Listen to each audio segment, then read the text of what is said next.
Ben Mamedov Əzami Yunusov. Yenə də Ağdam rayonu Xıdırlı kənd sakini Rəfiqə xanımın yaşadığı binaya gəlmişik. Deməli bu görüşə 7 Tamızda Ayvara köşkünlər olubdu Ağdam rayonunda. Şükür Allah'a köçürdü. Vallahi şəhidlərimizə rəhmət eləsin, qazilərimizə sağlam versin.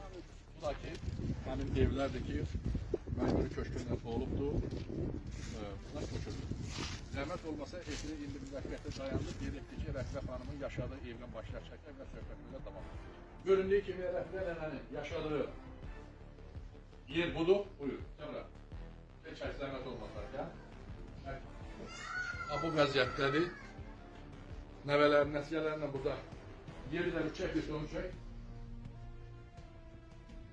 Deməli, nə demək istəyirəm? Bu xanım Ağdama köçürülmür ki, təksən orada bir adamlıq ev nəzərdə tutulmuyor. Bu barədə etdiyim çıxışdan sonra bir anormalın biri götürüb altdan yazır ki, bir gözlüyə köçmür, iki gözlü versinlər.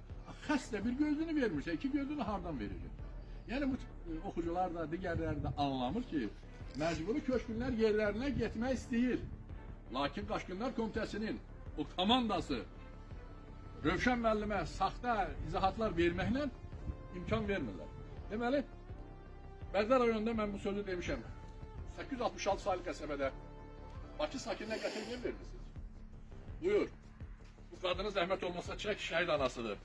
Gör hansı şəraitdə yaşayır ki. Ah, bu. Ailəlikcə qurban olur. Betonda olan evdə yaşayır. Betonda olan evdə yaşayır. Bu da bu vəziyyətdə yaşayır. Niyə ev vermirsən? Bakıdan adam gətirib Bərdərə 866 saylı qəsəbəyə. Ev nəyə verirsən? Gətirib yığdığın adam anasının yanında evi var adına. Bilirsən də onu. Nə almısınız? Almamışsa nədən vermirsiniz? Xəbəriniz nədir sizin? Nə demək istəyirsiniz? Sizin Rövşən müəllimə niyə saxta arayışlar təqdim edirsiniz ki, bu ayrı təsərrüfat? Ya sübut edeyim ayrı təsərrüfat olub olmadı. Ayıbdır. Mən keçən dəfə də demişəm. Bir dəfə də özümü tutub deyirəm. Qaçqınlar Komitəsi qaçqınların problemini həll etməyə əvəzinə əksinə problem yaradır. Bakıdan gedib adam gətirib yığırsan. Xeyr ola. Bərdə 866 saylı qəsəbəyə. Yerli sakinim. Mən yerli qaçqın demək istəmirəm. Yəni şəhid ailəsi, qazilər evsiz, eşsiz olduğu bir halda. Rövşən müəllim, sən adamlar nə yığır?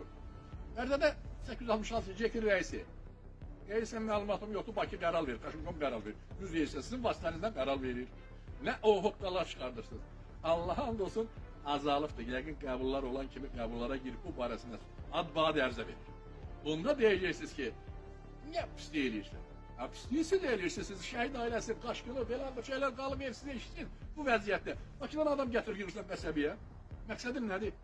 Məqsədin hörmətli prezidentimizin vətəndaş məmnunluğu yaradın deməsin, göstəriş vermək əvəzinə, onu məmnunluq yaratmaq əvəzinə vətəndaş pisliyi yaradırsınız. Niyə aqressiyayı yaradırsınız vətəndaşlarla? Məqsədiniz nədir?